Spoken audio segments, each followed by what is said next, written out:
Time travel यानी समय में आगे या पीछे जाना हमेशा से इंसान की सबसे बड़ी जिज्ञासाओं में से एक रहा है और विज्ञान ने भी इसे सिर्फ सपना मानकर छोड़ नहीं दिया बल्कि इसके लिए कई वैज्ञानिक सिद्धांत और गणनाएं प्रस्तुत की हैं। अगर सच में टाइम ट्रैवल संभव हो जाए तो सबसे पहले हमें यह समझना होगा कि समय कोई स्थिर चीज नहीं है बल्कि यह स्पेस टाइम का हिस्सा है, जिसे अल्बर्ट आइंस्टीन की थ्योरी ऑफ रिलेटिविटी ने अच्छी तरह से समझाया है। उनके अनुसार समय की गति आपके स्पीड और ग्रेविटी पर निर्भर करती है, यानी अगर कोई वस्तु प्रकाश की गति के करीब चले तो उसके लिए समय धीमा हो जाएगा, जबकि बाहर की दुनिया में समय सामान्य रूप से चलता रहेगा। इसका सबसे अच्छा उदाहरण ट्विन पैराडॉक्स है, जिसमें कहा गया है कि अगर एक जुड़वा भाई प्रकाश की गति के पास जाकर यात्रा करे और दूसरा धरती पर रहे तो स्पेस से लौटने वाला भाई अपने भाई से छोटा दिखेगा, क्योंकि उसके लिए समय धीरे बीता होगा। अब सवाल उठता है कि क्या वाकई इंसान इस तरह समय को नियंत्रित कर सकता है? विज्ञान कहता है कि भविष्य में यात्रा करना सैद्धांतिक रूप से संभव है, क्योंकि टाइम डायलेशन का असर पहले ही हवाई जहाज और सैटेलाइट्स में देख लिया गया है, जहां एटॉमिक क्लॉक्स ने बहुत ही छोटे स्तर पर समय का अंतर दर्ज किया है। लेकिन अतीत में यात्रा करना बेहद कठिन और लगभग असंभव माना जाता है, क्योंकि इसके लिए क्लोज्ड टाइमलाइन कर्व्स की जरूरत होती है, जिसे भौतिकी की भाषा में कहा जाए तो हमें स्पेस टाइम को इस तरह मोड़ना पड़ेगा कि समय का एक लूप बन जाए। वर्महोल्स यानी ब्रह्मांड के दो बिंदुओं को जोड़ने वाले शॉर्टकट को भी वैज्ञानिक टाइम ट्रैवल का एक संभावित तरीका मानते हैं, लेकिन इसमें सबसे बड़ी समस्या यह है कि वर्महोल को स्थिर रखने के लिए नेगेटिव एनर्जी या एक्सोटिक मैटर चाहिए, जो अब तक केवल थ्योरी में मौजूद है। अगर टाइम ट्रैवल हकीकत में संभव हो जाए तो इसका सबसे बड़ा असर हमारी समझ और सभ्यता पर पड़ेगा, क्योंकि इंसान इतिहास के उन पलों को खुद देख सकेगा जिन्हें अब तक सिर्फ किताबों में पढ़ा गया है, और भविष्य में जाकर यह जान सकेगा कि तकनीक, सभ्यता और पर्यावरण किस दिशा में बढ़ रहे हैं। लेकिन इसके साथ ही कई विरोधाभास भी खड़े होंगे, जैसे ग्रैंडफादर पैराडॉक्स, जिसमें सवाल उठता है कि अगर कोई व्यक्ति अतीत में जाकर अपने दादा को उनके बच्चों के जन्म से पहले रोक दे तो उसका अस्तित्व कैसे संभव होगा। इस तरह के विरोधाभास बताते हैं कि टाइम ट्रैवल सिर्फ विज्ञान का नहीं बल्कि दर्शनशास्त्र का भी विषय है। इसके अलावा टाइम ट्रैवल के सामाजिक और राजनीतिक असर भी गहरे होंगे, क्योंकि अगर कोई व्यक्ति भविष्य की जानकारी लेकर वर्तमान में लौट आए तो यह आर्थिक असंतुलन और सत्ता के खेल को पूरी तरह बदल सकता है। इसी वजह से कई वैज्ञानिक मानते हैं कि भले ही टाइम ट्रैवल सैद्धांतिक रूप से संभव हो, लेकिन इसे नियंत्रित करने के लिए कड़े नियम और सीमाएं बनानी पड़ेंगी। सबसे दिलचस्प बात यह है कि दुनिया के कुछ भौतिक विज्ञानी जैसे स्टीफन हॉकिंग ने कहा था कि अगर टाइम ट्रैवल संभव होता तो आज तक भविष्य के लोग हमसे मिलने आ चुके होते, लेकिन ऐसा कभी नहीं हुआ। जबकि कुछ वैज्ञानिक कहते हैं कि शायद टाइम ट्रैवल केवल उस समय से आगे के लिए संभव हो जब मशीन पहली बार बनाई जाएगी, यानी हम अतीत में नहीं बल्कि सिर्फ भविष्य में ही जा पाएंगे। अगर हम टाइम ट्रैवल की बात करते हैं तो इसका सबसे मजबूत साइंटिफिक बेसिस अल्बर्ट आइंस्टीन की थ्योरी ऑफ रिलेटिविटी है, जिसने हमें पहली बार यह समझाया कि टाइम कोई स्थिर और फिक्स्ड चीज नहीं है, बल्कि यह स्पेस यानी अंतरिक्ष के साथ मिलकर एक फैब्रिक बनाता है, जिसे हम स्पेस टाइम कंटिन्यूअम कहते हैं। 1905 में अपनी स्पेशल थ्योरी ऑफ रिलेटिविटी और 1915 में जनरल थ्योरी ऑफ रिलेटिविटी में आइंस्टीन ने साबित किया कि समय अलग अलग ऑब्जर्वर्स के लिए अलग अलग गति से बीत सकता है। यह उनकी रिलेटिव स्पीड और ग्रेविटी पर निर्भर करता है। उदाहरण के लिए, अगर कोई व्यक्ति बहुत तेज गति से चल रही स्पेसशिप में बैठा है तो उसके लिए समय ज्यादा धीरे बीतेगा, जबकि पृथ्वी पर खड़े व्यक्ति के लिए समय सामान्य गति से चलता रहेगा। इसे ही टाइम डायलेशन कहा जाता है। इसी सिद्धांत के आधार पर हम कह सकते हैं कि theoretically time travel forward direction में यानी फ्यूचर में संभव है। नासा के साइंटिस्ट कई बार ये बात क्लियर कर चुके हैं कि एस्ट्रोनॉट जो इंटरनेशनल स्पेस स्टेशन ISS पर रहते हैं, वे पृथ्वी पर लोगों की तुलना में कुछ मिली सेकंड्स यंगर रहते हैं, क्योंकि वे लगातार हाई स्पीड ऑर्बिट में घूमते हैं और उन पर टाइम डायलेशन का असर पड़ता है। यह बहुत छोटा अंतर होता है, लेकिन यह प्रूफ है कि टाइम हर जगह समान नहीं चलता।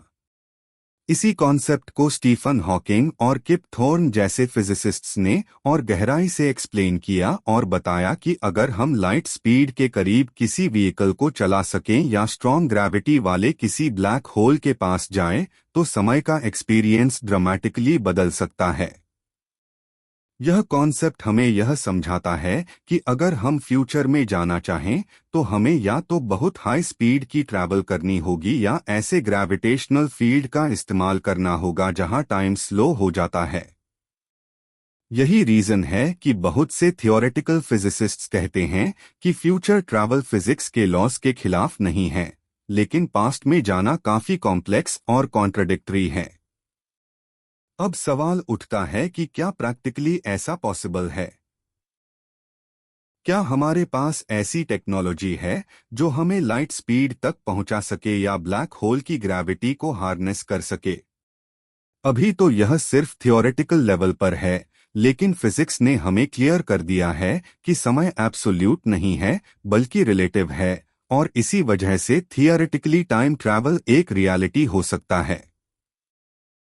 टाइम ट्रैवल की चर्चा करते समय हमें सबसे पहले आइंस्टाइन की थ्योरी ऑफ रिलेटिविटी पर ध्यान देना पड़ता है, क्योंकि यहीं से हमें समय और स्पेस के बीच गहरे संबंध का पता चलता है। इस थ्योरी के अनुसार समय कोई स्थिर और समान रूप से बहने वाली चीज नहीं है, बल्कि यह हमारे गति और गुरुत्वाकर्षण ग्रेविटी पर निर्भर करता है। उदाहरण के लिए, अगर कोई व्यक्ति प्रकाश की गति के करीब यात्रा करे तो उसके लिए समय धीमा हो जाएगा, जबकि पृथ्वी पर रहने वाले लोगों के लिए समय सामान्य गति से चलता रहेगा। इस घटना को टाइम डायलेशन कहा जाता है और इसे वैज्ञानिक प्रयोगों में कई बार सिद्ध किया गया है। इसका मतलब है कि अगर कोई अंतरिक्ष यात्री बहुत तेज गति से यात्रा करके वापस पृथ्वी पर लौटे तो हो सकता है कि उसके लिए केवल कुछ साल बीते हों, लेकिन पृथ्वी पर कई दशक गुजर चुके हों। इसी को लोग अक्सर टाइम ट्रैवल का व्यावहारिक उदाहरण मानते हैं। इसके अलावा गुरुत्वाकर्षण का प्रभाव भी समय को प्रभावित करता है। जनरल रिलेटिविटी के अनुसार जितना अधिक गुरुत्वाकर्षण होगा उतना ही समय धीरे बीतेगा। यही कारण है कि ब्लैक होल के पास समय की गति बेहद धीमी हो जाती है। अगर कोई व्यक्ति ब्लैक होल के पास कुछ समय बिताकर वापस लौटे तो उसके लिए तो कुछ घंटे या दिन ही बीतेंगे, लेकिन बाहर की दुनिया में सैकड़ों साल गुजर सकते हैं। इस तथ्य को समझने के बाद वैज्ञानिकों ने सोचना शुरू किया कि क्या हम इन सिद्धांतों का इस्तेमाल करके वास्तव में टाइम ट्रैवल कर सकते हैं। हालांकि यहाँ एक बड़ी समस्या आती है, क्योंकि टाइम ट्रैवल सिर्फ भविष्य की ओर संभव है, लेकिन अतीत में जाने के लिए अभी तक कोई ठोस वैज्ञानिक आधार नहीं मिला है। अतीत में जाने से जुड़े कई विरोधाभास पैराडॉक्सेस सामने आते हैं, जैसे ग्रैंडफादर पैराडॉक्स, जिसमें सवाल उठता है कि अगर कोई व्यक्ति अतीत में जाकर अपने ही दादा को पैदा होने से पहले रोक दे तो वह खुद भविष्य में कैसे जन्म ले पाएगा। इस तरह के विरोधाभास यह दिखाते हैं कि अतीत में टाइम ट्रैवल शायद असंभव हो, लेकिन वैज्ञानिक मानते हैं कि भविष्य की ओर टाइम ट्रैवल न केवल संभव है बल्कि यह किसी हद तक पहले से हो भी रहा है। उदाहरण के लिए GPS सैटेलाइट्स जो धरती के चारों ओर घूमते हैं, उनमें लगे एटॉमिक क्लॉक्स जमीन पर मौजूद घड़ियों से थोड़ा अलग समय दिखाते हैं, और यह फर्क इसलिए होता है क्योंकि वे बहुत तेज गति से चल रहे हैं और अलग गुरुत्वाकर्षण क्षेत्र में मौजूद हैं। यह छोटा सा फर्क रोज ठीक करना पड़ता है ताकि GPS सिस्टम सही काम कर सके। इससे साफ साबित होता है कि टाइम डायलेशन वास्तविक है और इसका प्रभाव हमारे रोजमर्रा के तकनीकी इस्तेमाल में भी देखने को मिलता है। अगर हम भविष्य में स्पेस टेक्नोलॉजी और क्वांटम फिजिक्स में और प्रगति करते हैं तो हो सकता है कि हम समय के इस रहस्य का और गहराई से उपयोग कर सकें और एक दिन व्यावहारिक टाइम ट्रैवल सिस्टम विकसित कर लें। अगर हम टाइम ट्रैवल को एक वैज्ञानिक दृष्टिकोण से देखें तो यह केवल एक कल्पना नहीं बल्कि बेहद गहन और जटिल फिजिक्स से जुड़ा विषय है। वैज्ञानिकों ने जब इस विचार को गहराई से समझने की कोशिश की तो सबसे बड़ा सवाल यही खड़ा हुआ कि क्या समय को वास्तव में मोड़ा या नियंत्रित किया जा सकता है। अल्बर्ट आइंस्टीन के रिलेटिविटी थ्योरी ने पहली बार यह बताया कि समय कोई स्थिर चीज नहीं है बल्कि यह स्पेस के साथ मिलकर स्पेसटाइम नाम का एक ढांचा बनाता है। इसका मतलब है कि अगर हम स्पेस को मोड़ सकते हैं तो समय को भी प्रभावित कर सकते हैं। लेकिन इसके लिए इतनी ज्यादा ऊर्जा की जरूरत होगी कि आज की तकनीक और हमारे पास मौजूद संसाधनों से यह नामुमकिन सा लगता है। उदाहरण के लिए वैज्ञानिक कहते हैं कि टाइम ट्रैवल के लिए हमें एक वर्महोल यानी स्पेसटाइम का शॉर्टकट चाहिए होगा। लेकिन वर्महोल को स्थिर बनाए रखने के लिए हमें नेगेटिव एनर्जी की जरूरत होगी जो अभी केवल सिद्धांतों में ही मौजूद है। इतना ही नहीं, अगर कभी हम समय में पीछे चले गए तो वहां पर हमारी मौजूदगी कई पैराडॉक्स पैदा कर सकती है। मान लीजिए कोई इंसान अतीत में जाकर कोई छोटा सा बदलाव कर देता है, जैसे किसी व्यक्ति की जिंदगी को बदलना या किसी घटना को रोक देना, तो इसका असर पूरे भविष्य पर पड़ सकता है। इसे ही ग्रैंडफादर पैराडॉक्स कहा जाता है, जिसमें सवाल उठता है कि अगर आपने अतीत में ऐसा बदलाव किया कि आपकी खुद की मौजूदगी ही खतरे में पड़ गई, तो क्या आप फिर भी टाइम ट्रैवल कर पाएंगे? इसके अलावा टाइम ट्रैवल की तकनीकी चुनौतियां भी बहुत हैं।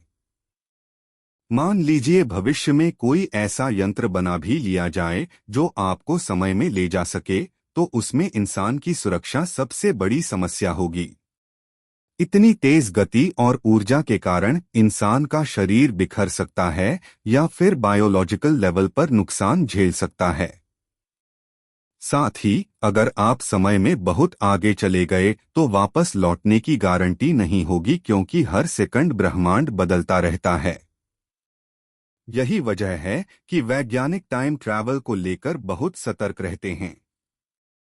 उनका कहना है कि जब तक हमारे पास क्वांटम फिजिक्स, डार्क एनर्जी और ब्रह्मांड की वास्तविक संरचना का गहरा ज्ञान नहीं होगा, तब तक टाइम ट्रैवल केवल एक विचार ही रहेगा। लेकिन इसके बावजूद दुनिया भर के वैज्ञानिक इस पर लगातार शोध कर रहे हैं, क्योंकि अगर टाइम ट्रैवल संभव हुआ तो यह मानव सभ्यता के इतिहास का सबसे बड़ा खोज होगा। सोचिए, अगर हम भविष्य से ज्ञान लाकर आज की समस्याओं को हल कर पाते तो शायद गरीबी, बीमारियां और जलवायु संकट जैसी समस्याएं बहुत पहले ही खत्म हो जाती। समय यात्रा, टाइम ट्रैवल की संभावना को समझने के लिए हमें सिर्फ सिद्धांतों पर नहीं बल्कि उन प्रयोगों और तकनीकी संभावनाओं पर भी ध्यान देना चाहिए जो वैज्ञानिकों ने समय समय पर प्रस्तुत की हैं। आधुनिक भौतिकी में आइंस्टीन का सापेक्षता सिद्धांत, थ्योरी ऑफ रिलेटिविटी, समय यात्रा के विचार को सबसे ज्यादा मजबूती देता है। इस सिद्धांत के अनुसार समय कोई स्थिर चीज नहीं है बल्कि यह गति और गुरुत्वाकर्षण के आधार पर बदल सकता है। उदाहरण के लिए, यदि कोई वस्तु प्रकाश की गति के करीब पहुंच जाए तो उस पर समय धीमा हो जाएगा और उसके लिए कुछ घंटे पृथ्वी पर मौजूद व्यक्ति के लिए कई सालों के बराबर हो सकते हैं। इसे ही टाइम डायलेशन कहते हैं। नासा ने इस सिद्धांत को वास्तविकता में परखने के लिए प्रयोग भी किया, जब एक अंतरिक्ष यात्री स्कॉट केली को लगभग 1 साल तक अंतरिक्ष में रखा गया। उसकी तुलना में पृथ्वी पर रहने वाले उसके जुड़वा भाई के जैविक परिवर्तन अलग निकले। यह प्रमाण है कि गति और गुरुत्वाकर्षण समय पर असर डालते हैं। अब सवाल उठता है कि अगर इंसान प्रकाश की गति से भी तेज यात्रा करे तो क्या वह समय में पीछे भी जा सकता है? यहाँ भौतिकी का एक और महत्वपूर्ण पहलू आता है, वॉर्म होल्स। वैज्ञानिक मानते हैं कि वॉर्म होल्स अंतरिक्षमय स्पेस टाइम के ऐसे शॉर्टकट हो सकते हैं जिनसे होकर कोई वस्तु न केवल अंतरिक्ष में दूरस्थ स्थान पर तुरंत पहुंच सकती है बल्कि समय के दूसरे हिस्से में भी जा सकती है। लेकिन वॉर्म होल्स का स्थायी और सुरक्षित होना अभी तक सिर्फ सैद्धांतिक है। इसके लिए अनंत ऊर्जा और एग्जॉटिक मैटर नाम का काल्पनिक पदार्थ चाहिए जो अभी तक खोजा नहीं गया। इसके अलावा एक और बड़ी समस्या आती है जिसे ग्रैंडफादर पैराडॉक्स कहते हैं। इसका मतलब है कि अगर कोई इंसान समय में पीछे जाकर अपने ही दादा को उनके बच्चों से पहले रोक दे तो खुद उसका जन्म ही नहीं हो पाएगा। यानी समय यात्रा कई तार्किक और दार्शनिक समस्याएं खड़ी कर देती है। वैज्ञानिक स्टीफन हॉकिंग ने मजाक में कहा था कि अगर टाइम ट्रैवल संभव होता तो भविष्य से लोग हमारे पास मिलने आ चुके होते, पर अभी तक ऐसा नहीं हुआ। इसके बावजूद वैज्ञानिक दुनिया लगातार समय और अंतरिक्ष पर रिसर्च कर रही है। लार्ज हैड्रॉन कोलाइडर जैसे प्रयोगशालाओं में स्पेस टाइम को मोड़ने और क्वांटम लेवल पर समय की प्रकृति को समझने की कोशिश जारी है। क्वांटम मैकेनिक्स भी समय यात्रा की एक और दिशा खोलती है। क्वांटम एंटेंगलमेंट में दो कण चाहे कितनी भी दूरी पर हों, तुरंत एक दूसरे से जुड़े रहते हैं। इस अजीब व्यवहार ने वैज्ञानिकों को यह सोचने पर मजबूर किया है कि शायद सूक्ष्म स्तर पर समय और दूरी की सीमाएं वैसी नहीं हैं जैसी हम समझते हैं। यदि भविष्य में हम इस तकनीक को नियंत्रित करना सीख जाते हैं तो शायद टाइम कम्युनिकेशन यानी समय के पार संदेश भेजना संभव हो सकेगा, जो पूरी तरह से नई क्रांति होगी। लेकिन फिलहाल यह सब अभी रिसर्च और थ्योरी की दुनिया में है। अगर टाइम ट्रैवल संभव हो जाए तो सबसे बड़े सवालों में से एक यह होगा कि इसका इस्तेमाल वैज्ञानिक खोजों और तकनीकी विकास में कैसे किया जाएगा। इतिहास गवाह है कि हर नई खोज और तकनीक का दोहरा पहलू रहा है। एक तरफ उसने मानव जीवन को बेहतर बनाया तो दूसरी तरफ उसका गलत इस्तेमाल भी हुआ। टाइम ट्रैवल के मामले में भी यही खतरा और संभावना मौजूद है। मान लीजिए वैज्ञानिक भविष्य की दुनिया में जाकर यह देख सकते हैं कि कौन सी बीमारियों का इलाज कब खोजा गया, कौन से पर्यावरणीय संकट कैसे हल किए गए और कौन सी तकनीकें मानवता को नई दिशा देने वाली हैं। अगर यह जानकारी वर्तमान में लाई जाए तो हम आने वाले संकटों के लिए पहले से तैयार हो सकते हैं। उदाहरण के तौर पर, अगर हम जानते हैं कि 50 साल बाद कोई नई महामारी फैलने वाली है तो हम अभी से उस बीमारी के लिए टीका या इलाज विकसित कर सकते हैं और करोड़ों जिंदगियां बचा सकते हैं। इसी तरह अगर हमें भविष्य में किसी बड़े जलवायु संकट या ग्लेशियर पिघलने की सही स्थिति पता चल जाए तो हम पहले ही वैश्विक नीतियां बदल सकते हैं और आपदाओं से बच सकते हैं। लेकिन इसी के साथ एक बड़ा सवाल यह भी खड़ा होता है कि क्या हमें इतनी जानकारी का उपयोग करने का अधिकार है? क्योंकि भविष्य से आई जानकारी वर्तमान की घटनाओं की दिशा बदल सकती है और इतिहास का रास्ता हमेशा के लिए बदल सकता है। यही नहीं, अगर कोई देश या संगठन अपने फायदे के लिए भविष्य की तकनीक या वैज्ञानिक आविष्कार चुरा लेता है तो वैश्विक शक्ति संतुलन बुरी तरह से प्रभावित हो सकता है। सोचिए, अगर 1940 के दशक में किसी को टाइम मशीन मिल जाती और उसने भविष्य से परमाणु हथियार बनाने की तकनीक उठा ली होती तो क्या दुनिया आज जैसी होती? शायद नहीं। इसलिए टाइम ट्रैवल सिर्फ विज्ञान की सीमाओं को तोड़ने वाली खोज नहीं है, बल्कि यह एक नैतिक और दार्शनिक चुनौती भी है। वैज्ञानिकों का मानना है कि भविष्य से कोई तकनीक वर्तमान में लाना बेहद खतरनाक हो सकता है, क्योंकि उस तकनीक को समझने और सुरक्षित रूप से इस्तेमाल करने की क्षमता हमारे पास न हो। उदाहरण के लिए क्वांटम कंप्यूटर या उन्नत आर्टिफिशियल इंटेलिजेंस जैसे सिस्टम्स भविष्य में कितने शक्तिशाली हो जाएंगे, इसका हमें अंदाजा भी नहीं है। अगर वे तकनीकें आज के समय में आ जाएं और गलत हाथों में पड़ जाएं, तो यह पूरी सभ्यता के लिए खतरा बन सकता है।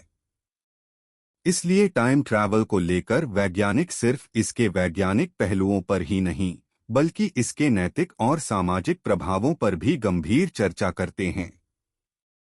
एक और बड़ी समस्या यह है कि अगर हम भविष्य से कुछ सीखकर वर्तमान में बदल देते हैं, तो हो सकता है कि भविष्य खुद ही बदल जाए और जो जानकारी हमने देखी थी वह कभी घटित ही न हो। इसे टेम्परल पैराडॉक्स कहा जाता है, यानी समय में छेड़छाड़ करने से घटनाओं का संतुलन बिगड़ सकता है। इसलिए वैज्ञानिक मानते हैं कि अगर कभी टाइम ट्रैवल संभव हुआ तो उसके इस्तेमाल के लिए बेहद सख्त नियम और अंतर्राष्ट्रीय समझौते बनाने होंगे, वरना यह दुनिया को बचाने की बजाय नष्ट कर सकता है।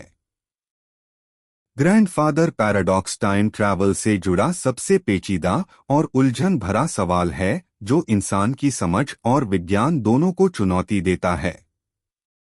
मान लीजिए कोई व्यक्ति भविष्य से अपने अतीत में वापस जाता है और वहां जाकर अपने ही दादा को किसी कारणवश शादी करने से रोक देता है या उनका जीवन ही खत्म कर देता है, तो उस व्यक्ति का जन्म कभी नहीं हो पाएगा।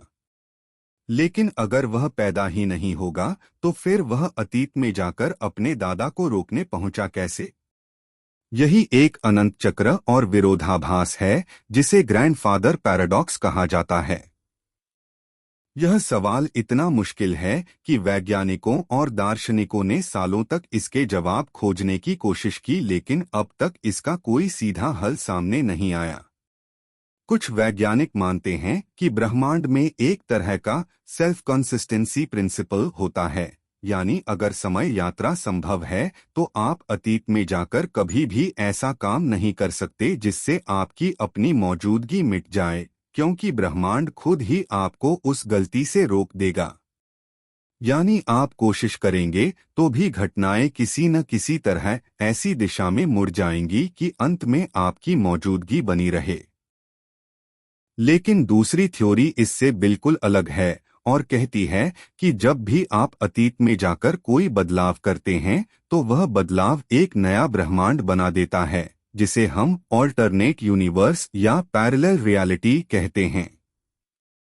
इसका मतलब यह है कि अगर कोई टाइम ट्रैवलर अपने दादा को रोक भी देता है तो असली टाइमलाइन में कुछ नहीं बदलेगा, लेकिन एक नई टाइमलाइन बन जाएगी जिसमें वह व्यक्ति जन्म ही नहीं लेगा।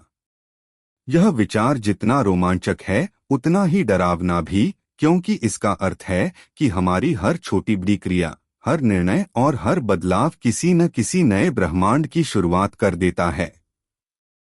सोचिए, अगर यह सच है तो हम सब अभी भी अरबों खरबों मल्टीवर्स का हिस्सा हैं और हमारी हर पसंद और गलती एक नए विश्व को जन्म देती है। इसका मतलब यह भी हो सकता है कि कहीं न कहीं आपके अनगिनत वर्जन पहले से ही मौजूद हैं। किसी ब्रह्मांड में आप वैज्ञानिक हैं, किसी में आप कलाकार हैं, किसी में आप करोड़पति हैं और शायद किसी में आप अस्तित्व में ही नहीं हैं। ग्रैंडफादर पैराडॉक्स हमें यह सोचने पर मजबूर करता है कि समय केवल एक सीधी रेखा नहीं है, बल्कि शायद एक अनंत पेड़ है जिसकी हर शाखा पर अलग अलग हकीकतें पल रही हैं। अगर मल्टीवर्स थ्योरी सच है तो शायद समय यात्रा न केवल संभव है बल्कि यह हमारे ब्रह्मांड का मूल हिस्सा है, बस हमें अभी तक इसे समझने का सही तरीका नहीं मिला। टाइम ट्रैवल की चर्चा करते समय सबसे ज्यादा पॉपुलर और मुश्किल कॉन्सेप्ट जिसे वैज्ञानिक और दार्शनिक बार बार समझाने की कोशिश करते हैं, वह है ग्रैंडफादर पैराडॉक्स। इस पैराडॉक्स का नाम थोड़ा मजाकिया लग सकता है, लेकिन इसकी गहराई बेहद गंभीर है।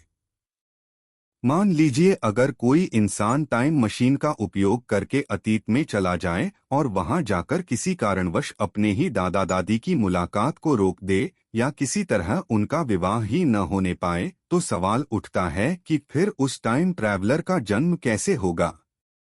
और अगर उसका जन्म ही नहीं होगा तो वह टाइम मशीन में बैठकर अतीत में कैसे गया?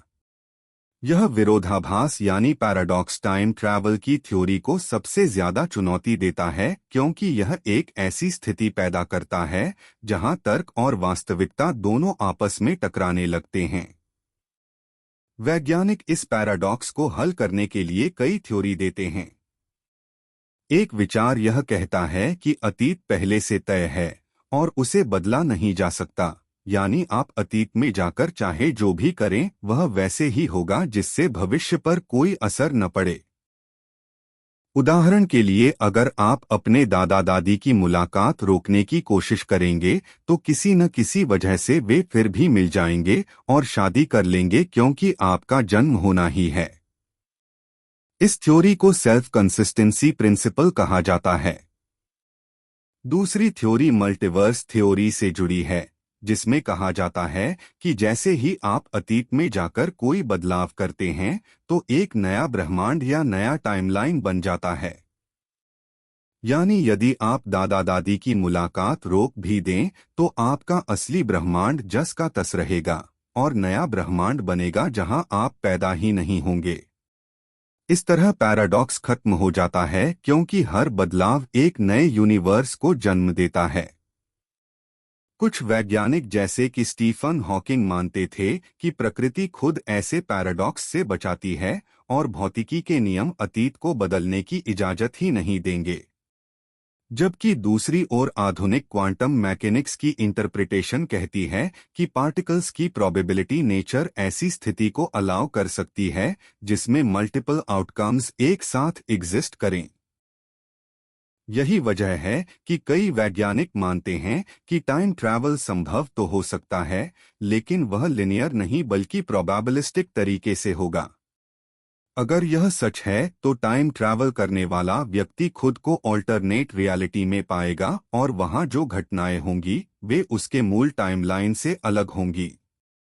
यह पैराडॉक्स न केवल विज्ञान बल्कि दर्शन और नैतिकता के लिए भी बड़ी चुनौती है, क्योंकि यह सवाल उठाता है कि इंसान कितना अतीत को नियंत्रित कर सकता है और कितनी हद तक समय की धारा को बदलने का अधिकार रखता है। इसलिए ग्रैंडफादर पैराडॉक्स टाइम ट्रैवल पर चल रही रिसर्च और बहस का सबसे बड़ा केंद्र बिंदु है। अगर टाइम ट्रैवल सच में संभव हो जाए तो इसका सबसे गहरा असर मानव सभ्यता के भविष्य पर पड़ेगा। सोचिए, अगर हमारे पास समय की मशीन होगी तो हम न सिर्फ अतीत से सीख पाएंगे बल्कि आने वाले समय की झलक भी देख सकते हैं, जिससे हमारी सभ्यता का विकास कई गुना तेज हो सकता है। वैज्ञानिक और तकनीकी दृष्टि से देखें तो टाइम ट्रैवल का सबसे बड़ा फायदा ये होगा कि हम भविष्य की समस्याओं को पहले ही पहचान लेंगे, जैसे क्लाइमेट चेंज, महामारी, संसाधनों की कमी या फिर तकनीकी आपदाएं, और उनसे बचाव के लिए कदम उठा सकेंगे। अगर किसी वैज्ञानिक को भविष्य की ऊर्जा तकनीक देखने का मौका मिला तो वह उस ज्ञान का इस्तेमाल आज की समस्याओं के समाधान में कर सकता है, जिससे पूरी मानव जाति को फायदा मिलेगा। इसी तरह मेडिकल रिसर्च के क्षेत्र में टाइम ट्रैवल एक क्रांति ला सकता है, क्योंकि वैज्ञानिक भविष्य की बीमारियों के इलाज देखकर वर्तमान में ही दवाइयां और वैक्सीन बना सकते हैं, जिससे करोड़ों लोगों की जान बचाई जा सकती है। लेकिन इसके साथ ही बड़े खतरे भी छिपे हैं। अगर हर इंसान को भविष्य की जानकारी मिल जाए तो समाज में असमानता और बढ़ सकती है, क्योंकि शक्तिशाली लोग इस ज्ञान का दुरुपयोग करके और ज्यादा ताकतवर हो जाएंगे। उदाहरण के लिए, अगर किसी व्यक्ति को पता चल जाए कि भविष्य में कौन सी कंपनी या शेयर मार्केट का रुझान क्या होगा, तो वह अपार धन कमा सकता है, जबकि बाकी लोग पीछे रह जाएंगे। इससे आर्थिक और सामाजिक खाई और गहरी हो सकती है। इसके अलावा नैतिक सवाल भी खड़े होंगे, क्या हमें भविष्य में झांकने का अधिकार है? क्योंकि इससे न सिर्फ व्यक्तिगत जीवन पर असर पड़ेगा बल्कि पूरी सभ्यता का रास्ता बदल सकता है। अगर हम भविष्य की जंग, प्राकृतिक आपदा या किसी बड़ी घटना के बारे में जान जाएंगे तो क्या हम उसे बदल पाएंगे या हमें सिर्फ उसे घटते हुए देखने की इजाजत होगी? वैज्ञानिक स्टीफन हॉकिंग जैसे महान विचारकों ने हमेशा चेतावनी दी है कि टाइम ट्रैवल जैसी शक्ति इंसान के हाथों में बहुत खतरनाक हो सकती है, क्योंकि यह न सिर्फ भौतिकी के नियमों को चुनौती देती है बल्कि समाज और सभ्यता की बुनियाद को भी हिला सकती है। सोचिए, अगर आने वाली पीढ़ियां समय में पीछे जाकर अपने पूर्वजों को चेतावनी देने लगें या अपने अस्तित्व को ही बदल दें, तो पूरा इतिहास और सभ्यता का क्रम बदल सकता है। इसी वजह से वैज्ञानिक मानते हैं कि अगर टाइम ट्रैवल कभी संभव हुआ तो उसे सख्त नियमों और नियंत्रण के तहत इस्तेमाल करना होगा, वरना यह इंसानों के लिए आशीर्वाद की जगह अभिशाप भी साबित हो सकता है। टाइम ट्रैवल से मानव सभ्यता को अमरत्व जैसा अवसर मिल सकता है, लेकिन वही मौका हमें विनाश की ओर भी धकेल सकता है, और यही इसे इतिहास का सबसे बड़ा वैज्ञानिक रहस्य और चुनौती बनाता है। अगर सच में टाइम ट्रैवल संभव हो जाए तो सबसे बड़ा प्रश्न यही उठेगा कि इसका समाज, राजनीति और मानव सभ्यता पर क्या प्रभाव पड़ेगा, क्योंकि अभी तक जितने भी वैज्ञानिक मॉडल हैं, जैसे कि आइंस्टीन का रिलेटिविटी थ्योरी, क्वांटम मैकेनिक्स की टाइम डायलेशन थ्योरी और स्पेस-टाइम कर्वेचर, ये सब हमें केवल संभावना की झलक देते हैं, वास्तविक प्रयोग नहीं। लेकिन मान लीजिए कि यह खोज सामने आ भी जाती है, तो सबसे पहले सरकारें और शक्तिशाली देश इस तकनीक को अपने नियंत्रण में लेने की कोशिश करेंगे, ताकि वे अतीत की घटनाओं को बदलकर अपनी स्थिति और मजबूत कर सकें।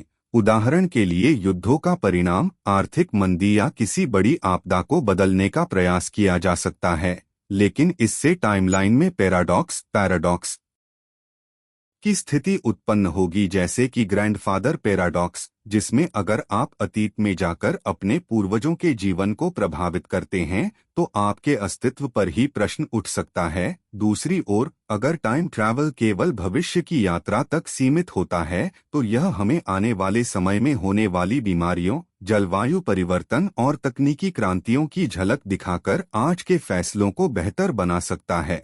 हालांकि वैज्ञानिक यह मानते हैं कि भविष्य देख लेना उतना खतरनाक नहीं है जितना अतीत में जाकर घटनाओं को बदलना, क्योंकि भविष्य संभावना से भरा होता है जबकि अतीत निश्चित है। टाइम ट्रैवल का एक बड़ा असर अपराध और सुरक्षा पर भी होगा, क्योंकि कोई भी व्यक्ति अतीत की घटनाओं को बदलकर कोर्ट के मामलों, सबूतों या यहाँ तक कि किसी की हत्या तक को छिपा सकता है, जिससे न्याय व्यवस्था कमजोर हो जाएगी। इसी वजह से वैज्ञानिक और दार्शनिक यह तर्क देते हैं कि अगर टाइम ट्रैवल संभव हुआ भी तो इसे सख्त नियमों और क्वांटम लेवल पर सुरक्षित रखा जाएगा।